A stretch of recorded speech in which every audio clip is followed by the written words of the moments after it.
Bonjour à tous et bienvenue dans French Easy Podcast pour une meilleure vie. Un espace où nous apprenons un français pratique pour les conversations et les idées du quotidien.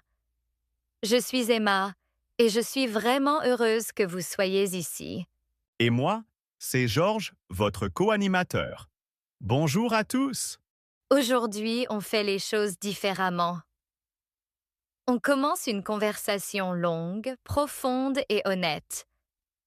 Pendant les prochaines heures, on va explorer un sujet complètement. Pas de conseils rapides, pas d'astuces superficielles, juste une vraie plongée en profondeur. Le sujet, c'est la confiance en soi, mais pas celle qu'on voit sur les réseaux sociaux. Pas le crois en toi superficiel. On va regarder la psychologie, les histoires, la science et les étapes pratiques. On va se poser les vraies questions. Pourquoi des gens talentueux restent-ils silencieux? Pourquoi des personnes capables doutent-elles d'elles-mêmes?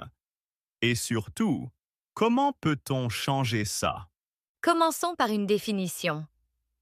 C'est quoi la confiance en soi? La plupart des gens pensent que c'est un sentiment. Ils se disent « quand je me sentirai confiant, j'agirai ». Mais c'est un piège. La confiance en soi n'est pas un sentiment qui vient en premier. La confiance est le résultat de l'action. C'est le souvenir d'avoir survécu à des moments difficiles. Exactement. Imaginez deux personnes. La personne A une grammaire française parfaite. Elle connaît 10 000 mots. Elle peut écrire des essais magnifiques. Mais quand elle doit parler, son cœur s'emballe. Sa voix tremble. Elle reste silencieuse. La personne B a un français intermédiaire. Elle fait des fautes de grammaire. Son vocabulaire est plus limité. Mais elle parle quand même. Elle communique, elle se fait des amis, elle obtient des promotions. Qui est le plus confiant? Clairement, la personne B. Et ça nous montre le vrai problème. La confiance n'est pas liée au niveau de compétence. C'est lié à votre relation avec l'inconfort. La personne A ne supporte pas la sensation de faire une erreur. La personne B, si. C'est ça, la différence. Introduisons un terme clé aujourd'hui. Le fossé de la confiance. C'est l'espace entre ce que vous pouvez faire et ce que vous croyez pouvoir faire. Pour beaucoup d'entre vous qui nous écoutent, votre niveau en français est bon. Vous comprenez beaucoup de choses. Vous pouvez lire des textes complexes. Mais votre confiance est faible. Donc il y a un fossé, un grand fossé. Et ce fossé vous empêche de vivre la vie que vous voulez. Je veux que vous pensiez à votre propre vie. Où se trouve votre fossé de la confiance? C'est en parlant français? C'est pendant les réunions au travail? C'est pour démarrer un nouveau projet? C'est dans les situations sociales? Prenez un moment. Identifiez juste un domaine. On y reviendra. Si on fait un épisode aussi long, c'est simple. Les conseils courts ne créent pas de changement profond. Vous ne pouvez pas écouter une vidéo de 10 minutes et devenir soudainement confiant. La confiance se construit lentement. Elle se construit avec la compréhension, la pratique et la réflexion. Alors aujourd'hui, on vous donne du temps. Du temps pour réfléchir. Du temps pour absorber. Du temps pour appliquer. On va partager des histoires. On va parler de psychologie. On va faire des exercices spécifiques. Et à la fin de ces épisodes, vous ne serez pas devenu une personne différente comme par magie. Mais vous aurez une carte. Vous comprendrez le terrain. Et vous aurez des outils pratiques pour commencer à construire. Commençons par une vérité difficile. Le monde ne récompense pas le potentiel. Le monde récompense l'action. Vous pouvez avoir l'esprit le plus brillant, mais si vous restez silencieux, personne ne le saura.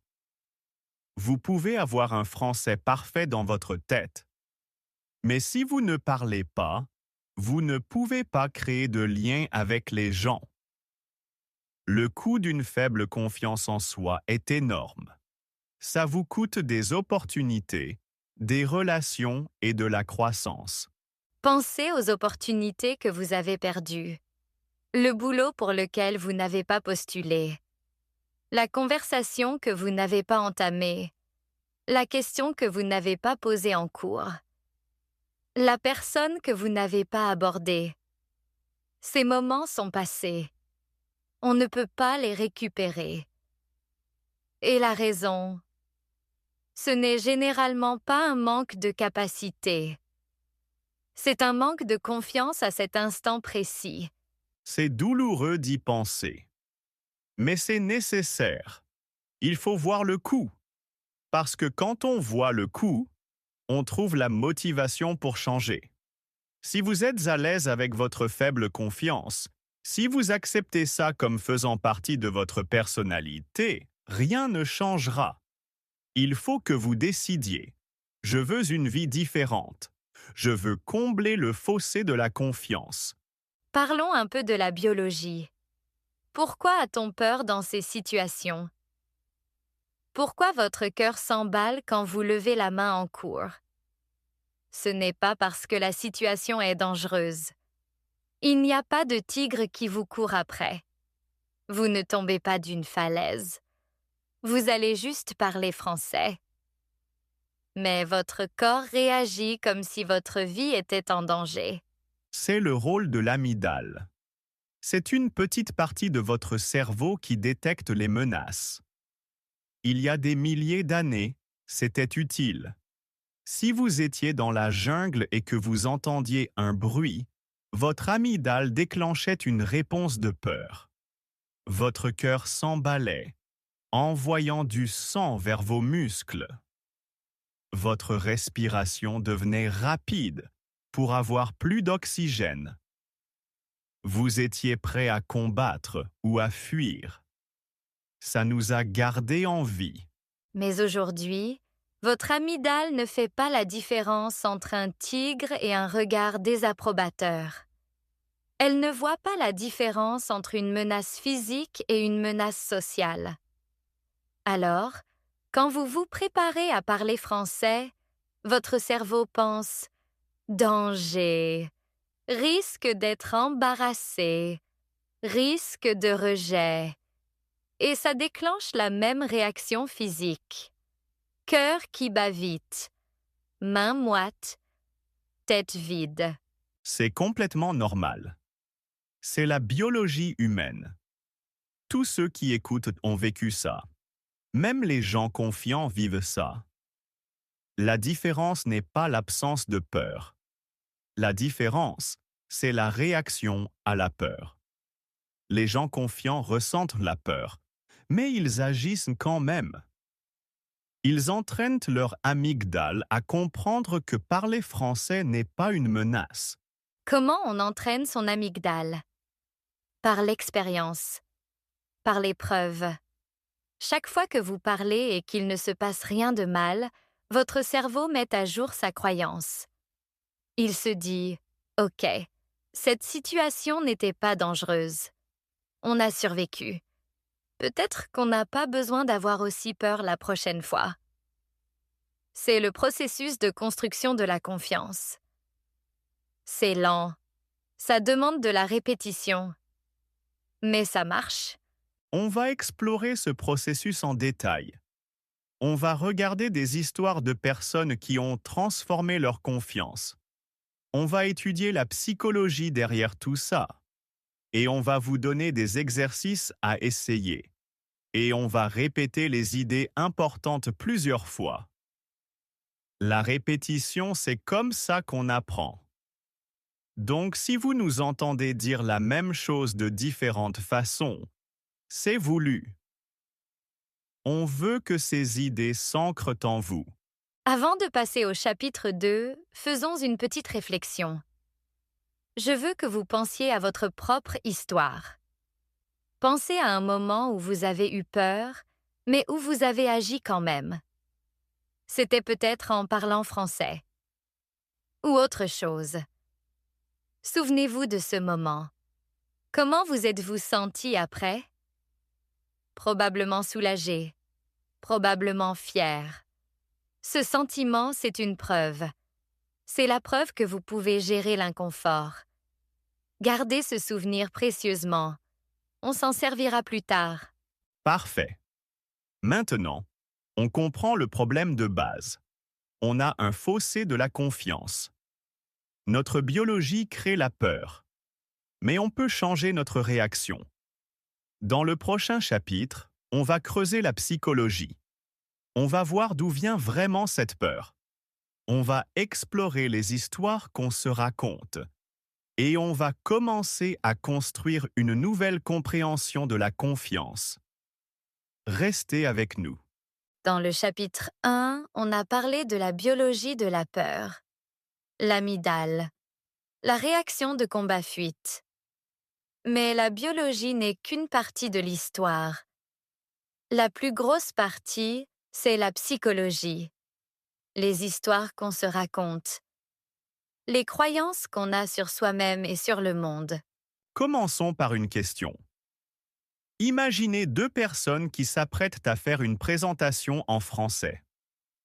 La personne A pense « Je vais faire des erreurs. Les gens vont se moquer de moi.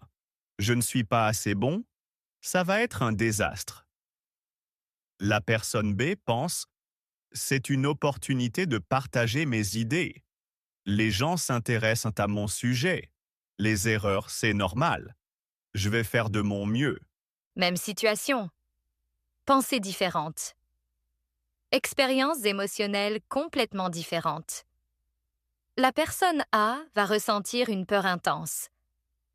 La personne B va peut-être se sentir nerveuse ou excitée, mais pas terrifiée. Ce n'est pas la situation qui a créé la peur. Ce sont les pensées qui ont créé la peur. C'est une idée fondamentale en psychologie. Ça s'appelle la thérapie cognitivo-comportementale, ou TCC. L'idée de base est simple. Ce ne sont pas les événements qui nous bouleversent. C'est le sens qu'on donne à ces événements. L'événement, c'est parler français. Le sens que vous lui donnez détermine votre réponse émotionnelle. Si le sens est danger, vous ressentez de la peur.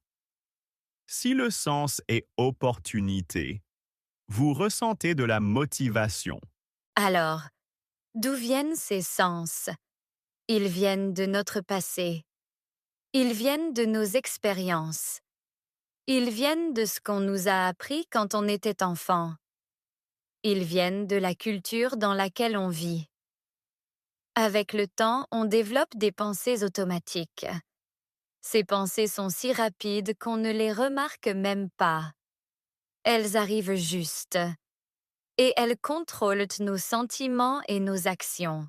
Identifions quelques pensées automatiques courantes liées à la confiance. Dites-moi si certaines vous semblent familières. Je ne suis pas prêt. Je le ferai plus tard. Les gens me jugent. Je vais me ridiculiser. Je ne suis pas aussi bon que les autres. Si je fais une erreur, tout le monde s'en souviendra. Il faut que je sois parfait. Ces pensées sont comme de vieilles cassettes qui tournent dans nos têtes. Elles se répètent encore et encore. Et on les croit. On pense qu'elles sont vraies. Mais le sont-elles vraiment? Examinons-en une. Les gens me jugent. Est-ce que c'est toujours vrai? Parfois, oui. Mais la plupart du temps, les gens pensent à eux-mêmes. Ils s'inquiètent pour leur propre présentation, leur propre niveau de français, leurs propres problèmes. Ils ne se concentrent pas sur vous. Une autre. Si je fais une erreur, tout le monde s'en souviendra. Pensez à votre propre expérience. Vous souvenez-vous d'une erreur que quelqu'un a faite lors d'une présentation le mois dernier? La semaine dernière? Probablement pas. On surestime à quel point les autres remarquent nos erreurs. C'est ce qu'on appelle l'effet de projecteur. On a l'impression d'être sous un projecteur, que tous les regards sont braqués sur nous. Mais en réalité, le projecteur est beaucoup plus tamisé. Donc, une grande partie de la construction de la confiance consiste à apprendre à remettre en question ses pensées automatiques, à les interroger, à se demander: cette pensée est-elle vraie? Est-elle utile? Que dirais-je à un ami qui aurait cette pensée? Faisons un exercice ensemble. Je veux que vous pensiez à une situation qui vous rend nerveux. C'est peut-être parler français au téléphone. C'est peut-être vous présenter lors d'une réunion. Maintenant, identifiez la pensée automatique. Qu'est-ce que votre esprit vous dit? Notez-la si vous pouvez. Juste prenez-en conscience. Ne la jugez pas. Observez-la simplement. Maintenant, remettons en question cette pensée. Demandez-vous: 1. Quelles sont les preuves pour cette pensée? Y a-t-il une preuve que cette mauvaise chose va arriver? 2. Quelles sont les preuves contre cette pensée? Avez-vous déjà fait ça avant? Que s'est-il passé? 3. Cette pensée est-elle utile? Est-ce qu'elle vous aide à rester calme et à agir? Ou est-ce qu'elle vous rend plus anxieux et vous arrête? 4. Que dirais-je à un ami? Si votre meilleur ami avait cette pensée, que lui diriez-vous? Vous seriez probablement beaucoup plus gentil et plus encourageant que vous ne l'êtes avec vous-même. Ce processus demande de la pratique. Ça ne marche pas immédiatement. Mais avec le temps, vous pouvez entraîner votre cerveau à penser différemment. Vous pouvez remplacer les vieilles pensées inutiles par des pensées nouvelles et réalistes. Pas des pensées faussement positives. Juste des pensées réalistes. Par exemple, au lieu de « je vais être un désastre », vous pourriez penser « je vais peut-être être nerveux, mais j'ai préparé mon sujet. Je peux communiquer mes points principaux. Si je fais une erreur, ce n'est pas grave. J'apprendrai. » C'est le fondement de la confiance en soi. Il ne s'agit pas de se sentir super bien tout le temps. Il s'agit d'avoir une voix intérieure réaliste et bienveillante. Une voix qui vous encourage à essayer, même quand vous avez peur. Une voix qui vous rappelle vos succès passés. Une voix qui vous dit que les erreurs font partie de l'apprentissage. On reviendra souvent sur cette idée. Pour l'instant, je veux que vous commenciez à remarquer vos propres pensées. Devenez un observateur de votre esprit. Quand vous ressentez de la peur ou de l'anxiété, faites une pause et demandez-vous: qu'est-ce que je suis en train de me dire en ce moment? Ce simple fait de remarquer est le premier pas vers le changement. Dans le prochain chapitre, nous rencontrerons Karim. C'est un étudiant qui avait d'excellentes compétences en français mais qui ne parlait jamais. Son histoire nous montrera comment ses pensées automatiques se manifestent dans la vie réelle et comment il a appris à les surmonter. Faisons une courte pause. À notre retour, l'histoire de Karim. Je vais vous raconter l'histoire d'un élève que j'ai eu il y a plusieurs années. Il s'appelait Karim. Il venait d'un pays du Moyen-Orient et était venu au Royaume-Uni pour faire un master. Son français, sur le papier, était excellent. Il avait de très bonnes notes à l'écrit. Sa grammaire était presque parfaite. Son vocabulaire était étendu. Il pouvait écrire des dissertations académiques complexes. Donc, il avait les compétences. Il avait les connaissances. Il aurait dû être un orateur confiant, mais il ne l'était pas. Des questions à la classe, et tout le des questions à la classe, et tout le monde regardait Karim. Il baissait les yeux sur son bureau. Son visage devenait tout rouge. Ses mains se mettaient à trembler légèrement. Il ne levait jamais la main pour répondre.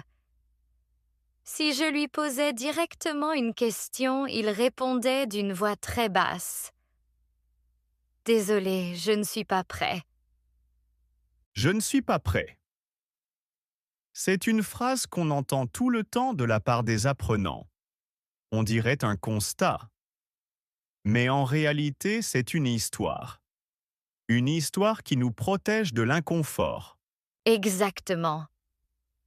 Un jour, après les cours, j'ai demandé à Karim de rester quelques minutes. On s'est assis et je lui ai demandé doucement. « Karim, tes travaux écrits sont fantastiques. Tes idées sont profondes et intéressantes. Mais en classe, tu ne parles jamais. Tu peux m'expliquer pourquoi? » Qu'a-t-il répondu? Il a réfléchi un instant, puis il a dit « Madame, mon français n'est pas assez bon. Il faut que je m'améliore encore. Quand mon français sera parfait, alors je parlerai. » Le piège de la perfection. C'est l'un des plus grands ennemis de la confiance. La croyance qu'il faut être parfait avant d'agir. C'est un mensonge qui nous maintient coincés. J'ai dit quelque chose de direct à Karim. J'ai dit « Karim, ton français est déjà excellent. Tu comprends presque tout. Tu peux exprimer des idées complexes à l'écrit. Le problème n'est pas ton français. Le problème, c'est ta peur de l'imperfection. » Il est resté silencieux longtemps. Puis il a dit « Mais si je fais des fautes? Et si les gens se moquent? » Je lui ai demandé « Est-ce que quelqu'un s'est déjà moqué de toi dans cette classe? » Il a dit non. J'ai demandé « Est-ce que toi, tu te moques quand d'autres élèves font des fautes? » Il a dit non. Bien sûr que non. J'ai dit « Alors pourquoi penses-tu qu'ils se moqueraient de toi? » C'est l'écart entre nos peurs et la réalité. Nos peurs sont souvent basées sur des histoires qu'on invente, pas sur des preuves réelles. J'ai passé un marché avec Karim. J'ai dit « Pour le mois qui vient, à chaque cours, tu parleras pendant au moins 60 secondes. Ce peut être pour répondre à une question, donner ton avis ou même résumer ce que quelqu'un d'autre a dit. Tu n'as pas besoin d'être parfait. Tu dois juste parler. Je ne t'interromprai pas, personne ne te jugera. Est-ce que tu veux essayer? » Il a accepté. La première semaine, c'était douloureux à voir. Sa voix tremblait. Il parlait tout bas. Il regardait le sol. Il faisait des fautes de grammaire. Il oubliait des mots. Il butait. Mais il l'a fait. Il a parlé pendant 60 secondes. Et qu'est-ce qui s'est passé après les cours? Il ne s'est rien passé de mal. Personne n'a ri. Personne ne l'a critiqué. En fait, 2 ou 3 élèves sont venus le voir et lui ont dit « Bravo Karim, c'est super d'entendre tes idées. » Il était surpris. Il s'attendait à du rejet, mais il a reçu de l'acceptation. La deuxième semaine, il était encore nerveux. Mais sa voix était un peu plus forte. Il a croisé mon regard 1 ou 2 fois. Il faisait encore des fautes, mais il a continué. La 3e semaine, quelque chose a changé. Il a commencé à parler avec un peu plus de fluidité. Il a même fait une petite blague. Une blague. C'est un énorme signe d'aisance. Oui. À la fin du 2e mois, Karim était l'un des participants les plus actifs de la classe. Il levait la main le premier. Il animait des discussions de groupe. Il posait des questions aux autres étudiants. La transformation était remarquable. Quelle a été la clé? C'était la règle des 60 secondes? La règle des 60 secondes était la méthode. Mais la clé était quelque chose de plus profond. Karim a enfin compris que la confiance ne vient pas avant l'action. L'action vient en premier. Et la confiance suit. Il a accumulé des preuves, jour après jour, que parler était sans danger. Son cerveau a mis à jour sa croyance. La peur a diminué. La confiance a grandi. C'est l'effet Karim. C'est la preuve que les compétences ne suffisent pas. Il faut faire le pont entre la compétence et l'action. Et ce pont se construit avec de petits actes de courage répétés. L'histoire de Karim montre aussi l'importance d'un environnement bienveillant. Mais on ne peut pas toujours contrôler son environnement. Parfois, il faut créer ses propres défis de 60 secondes. Il faut se pousser soi-même, même quand c'est inconfortable. Alors pour vous qui écoutez maintenant, quel est votre défi de 60 secondes? Quelle est une petite chose que vous pouvez faire aujourd'hui ou cette semaine pour commencer à accumuler des preuves? C'est peut-être commander à manger en français. C'est peut-être dire bonjour à un collègue. C'est peut-être vous enregistrer en train de parler français pendant 60 secondes. Ce n'est pas obligé d'être grand. Il faut juste que ce soit quelque chose. Et il faut le faire. Pas quand vous vous sentirez prêt, mais maintenant. Parce que la disponibilité, être prêt, est un sentiment. Et les sentiments changent. L'action est la seule chose qui crée un changement durable. On a entendu l'histoire de Karim. Maintenant, comprenons les mécanismes. Regardons les deux cycles qui contrôlent notre confiance. Je les appelle la boucle de la confiance et la boucle de l'évitement. Ces boucles sont comme des programmes qui tournent dans votre cerveau. Une fois que vous les comprenez, vous pouvez voir pourquoi vous vous comportez comme vous le faites. Et vous pouvez commencer à changer le programme. Commençons par la boucle de l'évitement. C'est le cycle qui maintient les gens coincés. Ça fonctionne comme ça. Étape 1. Vous faites face à une situation difficile. Par exemple, vous avez l'occasion de parler français en réunion. Étape 2. Vous ressentez de la peur ou de l'anxiété. Votre amygdale s'active. Votre cœur s'emballe. Étape 3. Vous évitez la situation. Vous restez silencieux. Vous ne levez pas la main. Vous faites comme si vous ne saviez pas. Étape 4. La peur disparaît immédiatement. Vous ressentez du soulagement.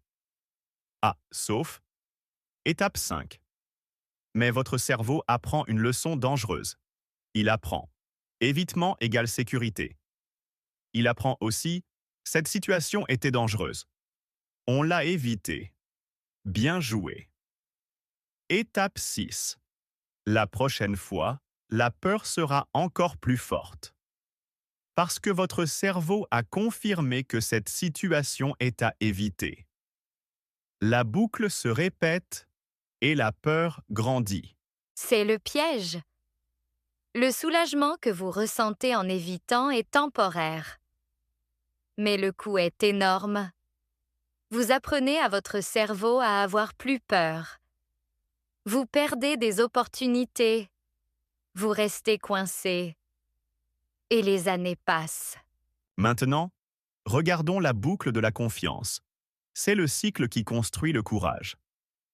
Étape 1. Vous faites face à une situation difficile. Vous ressentez de la peur. Étape 2. Mais cette fois, vous agissez malgré la peur. Vous parlez. Vous levez la main. Vous essayez. Étape 3. Vous faites peut-être des erreurs. Vous vous sentez peut-être mal à l'aise, mais vous survivez. Rien de terrible n'arrive. Étape 4. votre cerveau reçoit une nouvelle preuve. Il apprend. Cette situation n'était pas dangereuse. On a agi et on a survécu. Peut-être que ce n'est pas si effrayant que ça, finalement. Étape 5. La prochaine fois, la peur sera légèrement moins forte. Votre confiance grandit un peu. Étape 6. Vous serez plus enclin à agir à l'avenir. La boucle se répète et votre confiance grandit. C'est l'effet Karim en action. La règle des 60 secondes l'a forcé à entrer dans la boucle de la confiance. Au début, la peur était forte. Mais à chaque action, la peur diminuait. Les preuves s'accumulaient. La boucle est passée du négatif au positif. Il est important de comprendre que les deux boucles sont naturelles. C'est comme ça que les cerveaux apprennent. Votre cerveau cherche toujours des modèles, des schémas. Il veut vous garder en sécurité. Le problème, c'est que la définition de sécurité de votre cerveau est souvent trop étroite. Il veut éviter tout inconfort. Mais éviter l'inconfort, c'est éviter la croissance. Donc la clé est de choisir consciemment la boucle de la confiance, même quand c'est inconfortable, même quand chaque cellule de votre corps veut prendre la fuite. Il faut agir. Exemple 1. Les candidatures. Boucle d'évitement. Vous voyez un job qui vous intéresse. Vous avez peur. Vous pensez « je ne suis pas qualifié ». Vous ne postulez pas. Vous êtes soulagé. Votre cerveau apprend que postuler à des jobs, c'est effrayant. La prochaine fois, vous aurez encore plus peur. Boucle de la confiance. Vous voyez un job qui vous intéresse. Vous avez peur. Vous postulez quand même. Vous n'aurez peut-être pas d'entretien. Mais vous survivez. Votre cerveau apprend que postuler est possible. La prochaine fois, ce sera un peu plus facile. Exemple 2. Situation sociale. Boucle d'évitement. Vous êtes à une soirée. Vous voulez parler à quelqu'un.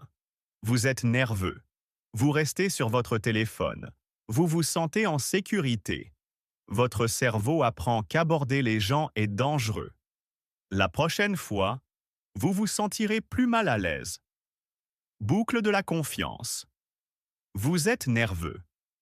Vous dites bonjour. La conversation est peut-être courte. Elle est peut-être gênante. Mais vous l'avez fait. Votre cerveau apprend que c'est possible. La prochaine fois, ce sera un peu plus facile. La clé est de commencer petit. Pas besoin de faire une grande présentation demain. Il faut juste faire une petite chose qui vous fait entrer dans la boucle de la confiance. Karim a commencé avec 60 secondes. C'est quoi vos 60 secondes à vous? Un autre point important. La boucle de la confiance n'exige pas de réussite. Elle exige seulement l'action. Même si vous échouez, vous obtenez quand même une preuve. Vous apprenez que l'échec n'est pas fatal. Vous apprenez que vous pouvez survivre aux erreurs. C'est incroyablement puissant. Pensez à un bébé qui apprend à marcher. Est-ce que le bébé essaie une fois et réussit? Non. Le bébé tombe des centaines de fois.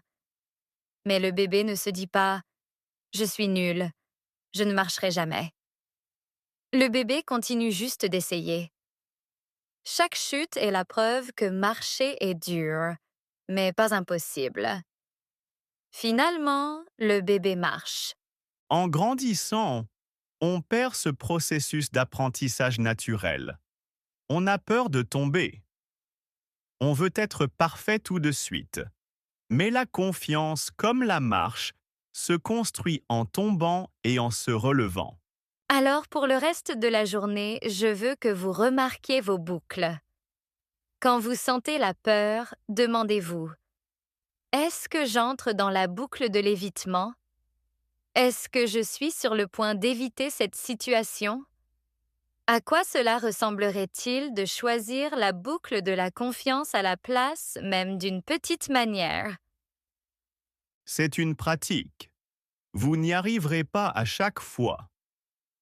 Mais chaque fois que vous choisissez l'action plutôt que l'évitement, vous construisez un peu plus de confiance. Vous entraînez votre cerveau. Vous changez votre vie. On a parlé de biologie. On a parlé de psychologie. On a parlé de boucle. Maintenant, il faut aller à la source. D'où viennent nos peurs les plus profondes sur nous-mêmes? Pour beaucoup d'entre nous, elles viennent de l'enfance. C'est un sujet sensible. On n'est pas là pour blâmer nos parents ou nos professeurs. Ils ont fait de leur mieux avec ce qu'ils savaient. Mais on doit comprendre comment nos expériences précoces ont façonné les voies dans nos têtes. Enfants, on est comme des éponges. On absorbe tout. On absorbe les mots que les gens nous disent.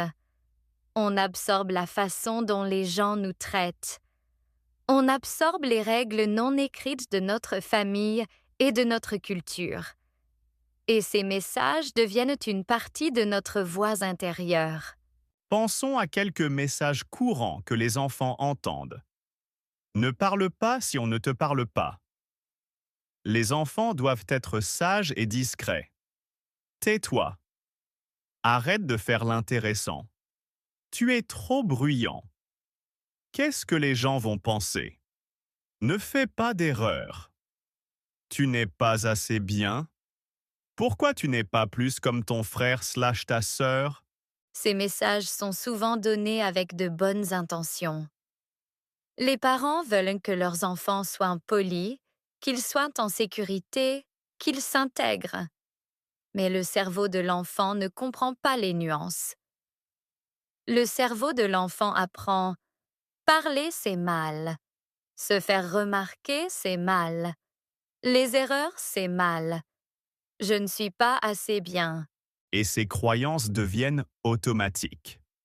Elles deviennent le filtre à travers lequel on voit le monde. Des années plus tard, adulte, on essaie de parler français en réunion. Et cette vieille voix chuchote « Tais-toi, ne te fais pas remarquer, tu n'es pas assez bon ». Ce n'est pas seulement la famille. L'école joue aussi un rôle énorme. L'éducation traditionnelle punit souvent les erreurs. Vous avez une croix rouge sur votre copie. Vous avez une mauvaise note. Vous apprenez que les erreurs sont honteuses. Alors vous avez peur d'essayer. Vous avez peur de lever la main, sauf si vous êtes sûr à 100% de la réponse. Et puis, il y a la culture. Certaines cultures valorisent l'humilité et la modestie. Parler, surtout dans une deuxième langue, peut donner l'impression de transgresser des règles culturelles.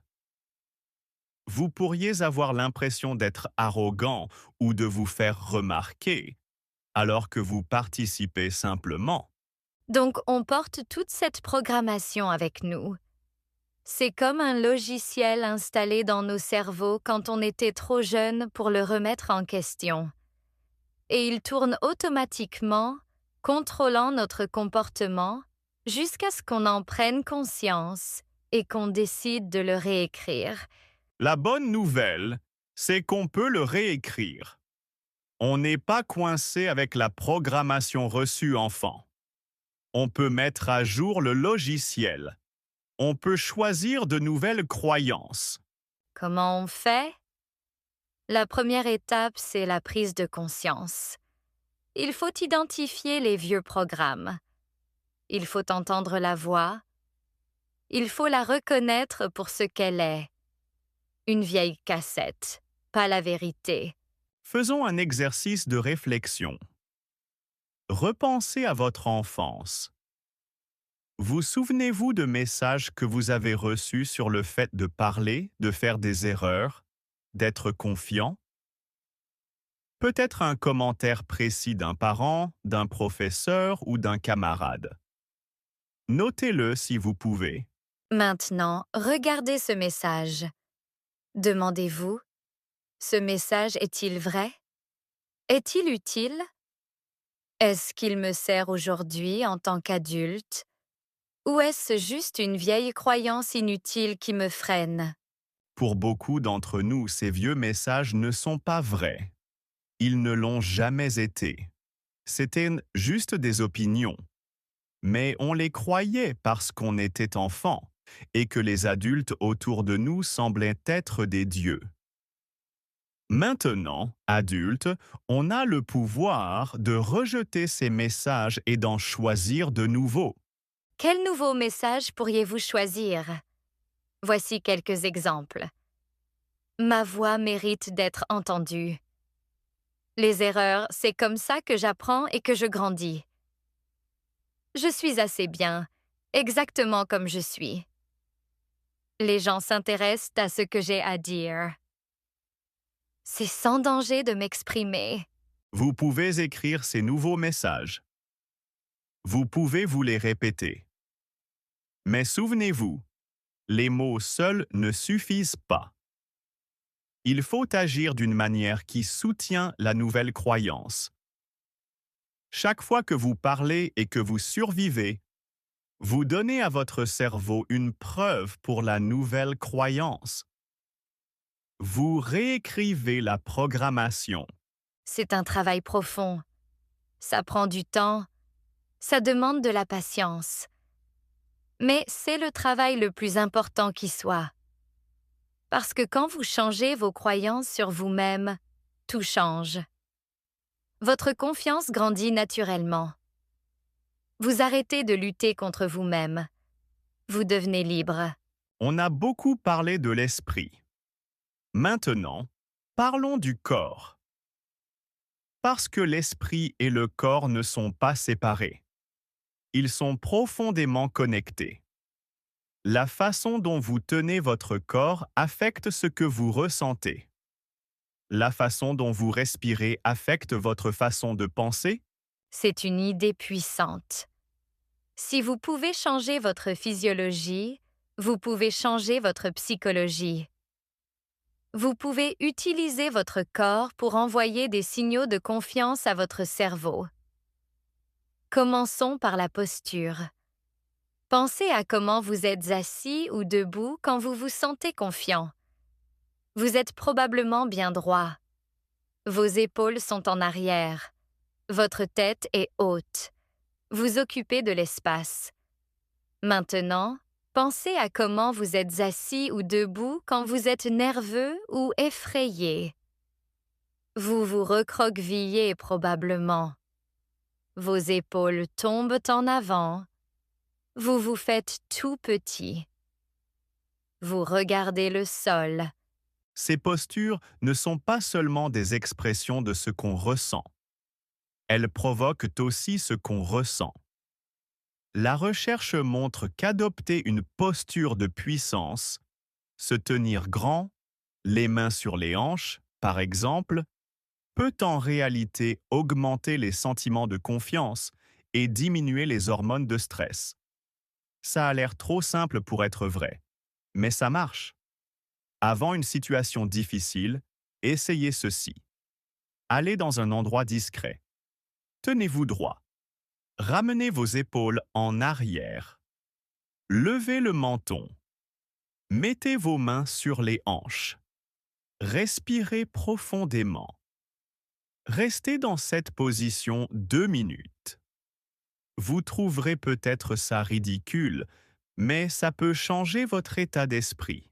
Un autre facteur clé est la respiration. Quand on a peur, notre respiration devient rapide et superficielle. Ça envoie un signal à notre cerveau. Danger! Il nous faut plus d'oxygène pour combattre ou fuir. Ça crée une boucle de rétroaction. La respiration rapide augmente la peur. La peur augmente la respiration rapide. Pour briser cette boucle, il faut ralentir sa respiration. Il faut respirer profondément avec le diaphragme. pas avec la poitrine. On appelle parfois ça la respiration ventrale. Quand vous respirez profondément, vous envoyez un signal à votre système nerveux. Tout va bien, on est en sécurité, on peut se calmer. Pratiquons ensemble. Si vous êtes dans un endroit où vous le pouvez, je veux que vous essayiez maintenant. Asseyez-vous confortablement.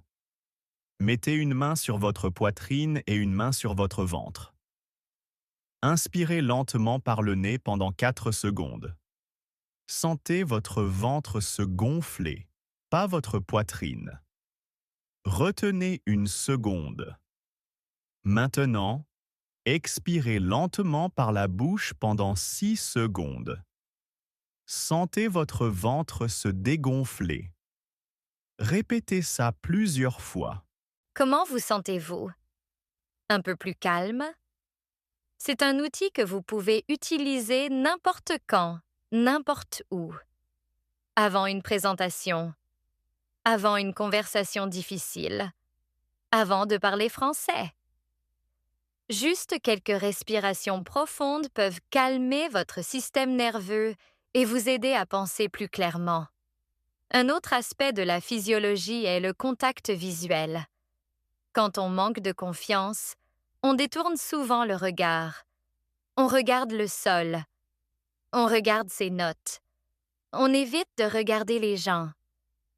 Ça nous fait nous sentir plus petits et plus déconnectés.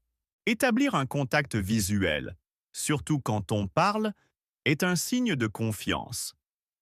Ça montre que vous êtes présent et impliqué. Ça vous aide aussi à créer un lien avec votre public. Bien sûr, dans certaines cultures, le contact visuel direct peut être perçu différemment. Soyez donc conscient des normes culturelles. Mais en général, essayer d'établir un contact visuel doux avec les gens peut renforcer votre propre confiance et aider les autres à vous faire confiance. La voix est aussi physique. Quand on est nerveux, notre voix devient souvent plus aiguë et plus rapide. On précipite nos mots. On marmonne. Ça nous rend plus difficile à comprendre et ça donne l'impression qu'on manque d'assurance. Pour avoir l'air plus confiant, essayez de ralentir. Faites des pauses entre les phrases. Parlez un peu plus fort que d'habitude. Baissez légèrement la voix à la fin des phrases. Ça demande de la pratique, mais ça fait une énorme différence. S'enregistrer et se réécouter peut vous aider à prendre conscience de vos habitudes de parole. Rassemblons tout ça. Avant une situation qui met votre confiance au défi, vous pouvez faire un échauffement physiologique. Posture. Tenez-vous droit ou asseyez-vous droit. Épaules en arrière. Tête haute. Respiration.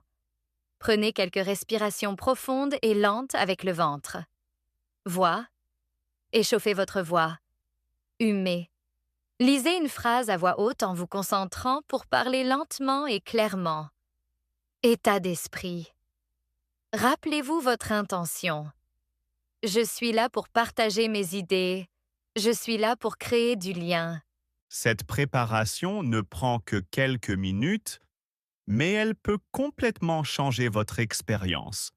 Vous n'attendez pas que la confiance arrive. Vous la construisez activement de l'intérieur vers l'extérieur. Nous avons exploré la psychologie, les histoires et la physiologie. Il est maintenant temps de créer des habitudes. Des petites actions quotidiennes qui vont recabler votre cerveau pour la confiance. Souvenez-vous de la boucle de la confiance. De petites actions créent de petits succès. De petits succès créent de nouvelles croyances. De nouvelles croyances mènent à de plus grandes actions. Tout commence par de petites habitudes pratiquées régulièrement. Appelons-les micro-habitudes de confiance.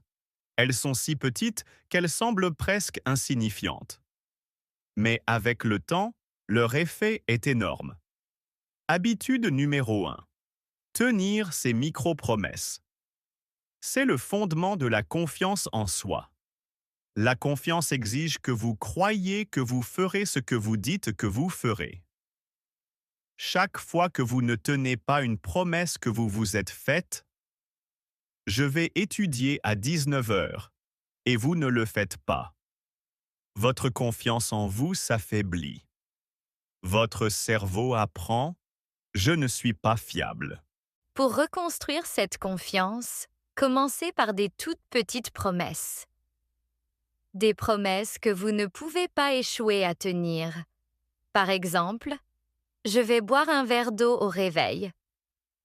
Je vais m'étirer pendant 1 minute. Je vais écrire une phrase dans mon journal. Je vais étudier le français pendant 5 minutes. Quand vous tenez ces toutes petites promesses, vous envoyez un message à votre cerveau. Je suis fiable. Je fais ce que je dis. Cela construit la base pour des engagements plus grands. Habitude numéro 2. S'entraîner à l'inconfort. Quotidiennement. La confiance, c'est juste une grande tolérance à l'inconfort.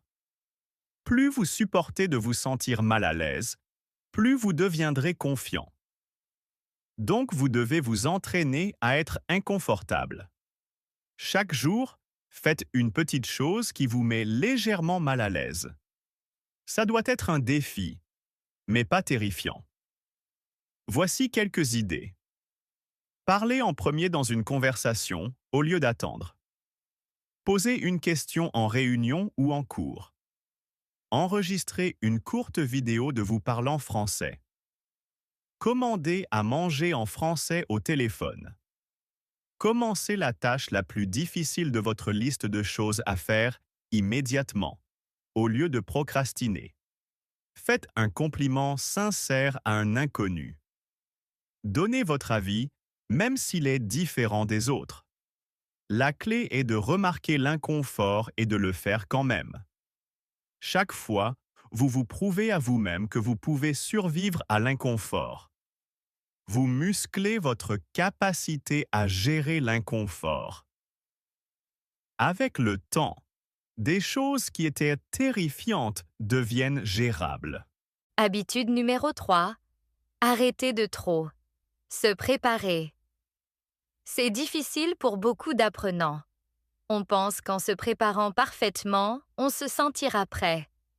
Mais souvent, la surpréparation n'est qu'une forme d'évitement. C'est une façon de retarder le moment qui fait peur.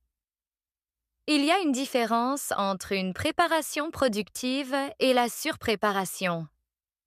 La préparation productive vous aide à vous sentir capable. La surpréparation est motivée par la peur. Une bonne règle est « préparez-vous assez pour vous sentir compétent, puis arrêtez ». Ensuite, passez à l'action. Vous ne vous sentirez jamais prêt à 100%. Il faut agir avant de se sentir prêt. Habitude numéro 4. Revoir. Ses preuves. Emma. Votre cerveau a besoin de preuves que vous êtes capable. Alors donnez-lui des preuves. Tenez un journal de confiance. Chaque jour, écrivez une chose que vous avez faite et qui a demandé du courage. Ce n'est pas obligé d'être grand. Ça peut être quelque chose de petit, comme prendre la parole en réunion ou passer un coup de fil en français. À la fin de chaque semaine, relisez votre liste. C'est votre dossier de preuves. Quand le doute s'installe, quand vous sentez que vous n'allez pas y arriver, ouvrez votre journal et rappelez-vous. Regarde tout ce que j'ai déjà fait.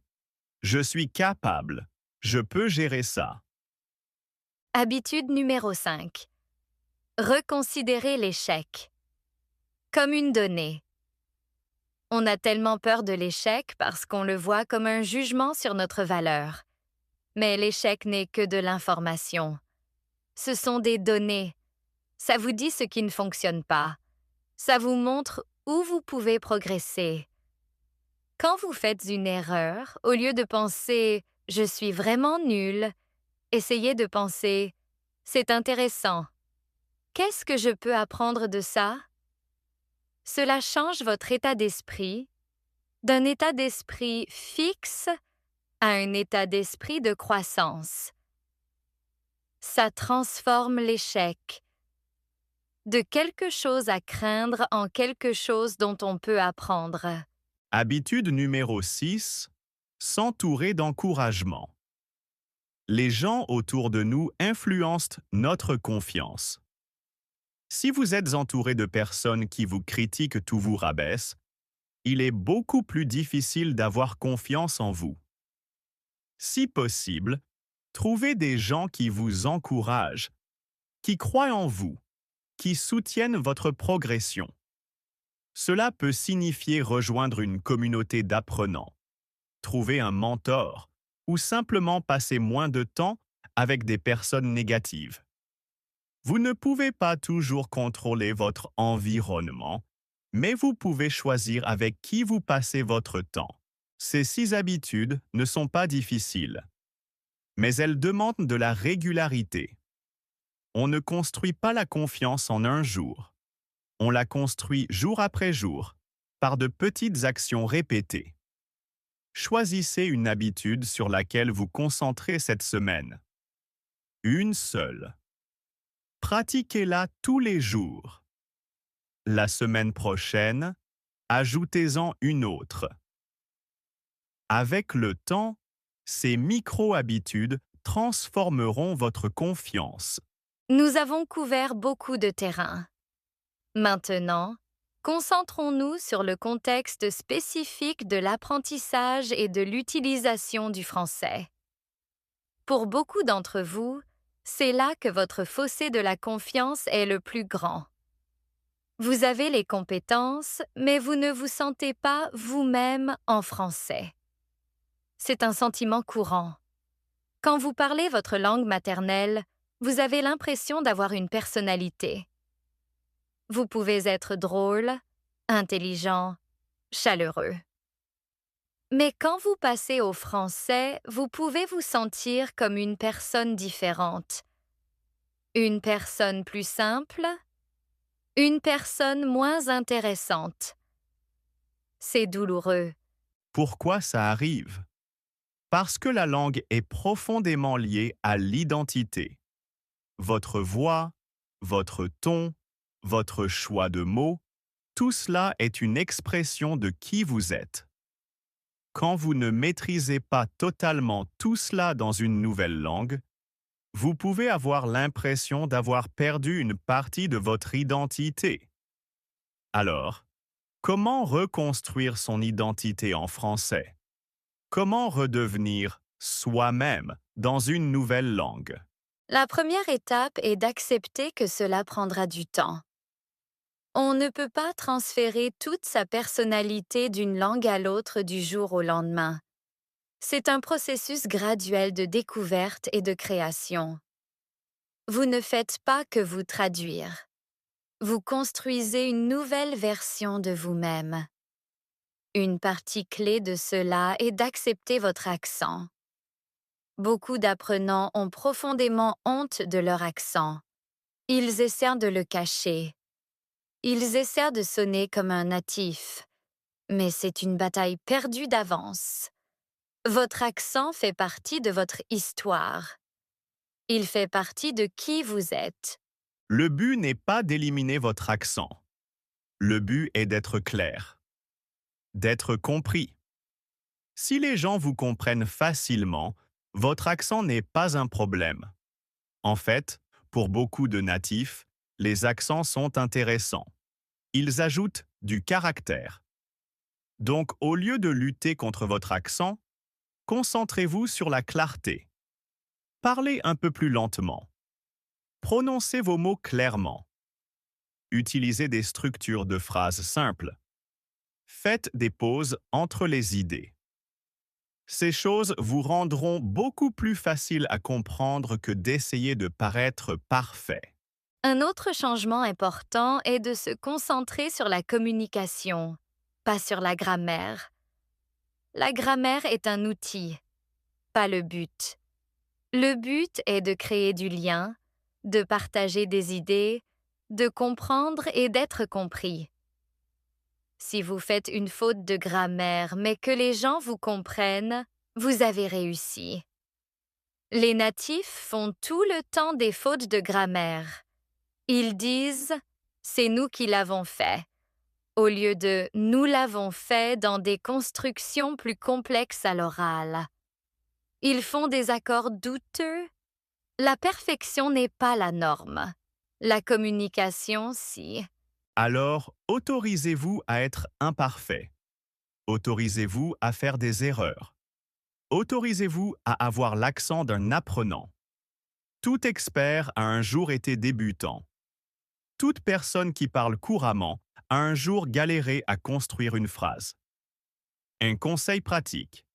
Enregistrez-vous en train de parler français. Pas pour critiquer vos erreurs, mais pour vous habituer au son de votre voix. Au début, ça peut sembler étrange. Vous n'allez peut-être pas aimer. Mais avec le temps, vous serez plus à l'aise. Votre voix commencera à vous sembler plus familière, plus vôtre. Aussi, consommez des médias en français qui reflètent vos centres d'intérêt. Si vous aimez la cuisine, regardez des émissions de cuisine en français.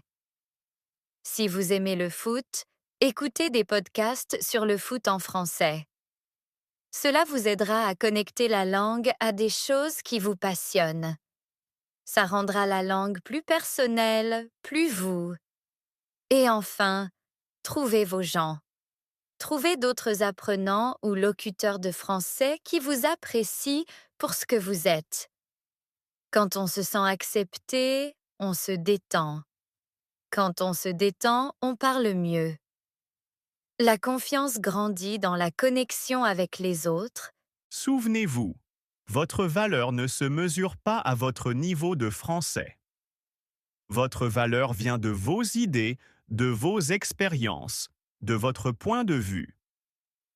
Le français n'est qu'un outil pour partager cette valeur avec plus de gens. Ne laissez pas l'outil devenir plus important que le trésor. Et c'est tout pour l'épisode d'aujourd'hui. Merci beaucoup d'avoir écouté. Si vous avez aimé cet épisode et appris quelque chose de nouveau, n'oubliez pas d'appuyer sur le bouton like et de vous abonner à la chaîne. Votre soutien nous aide à créer des leçons encore plus utiles pour vous.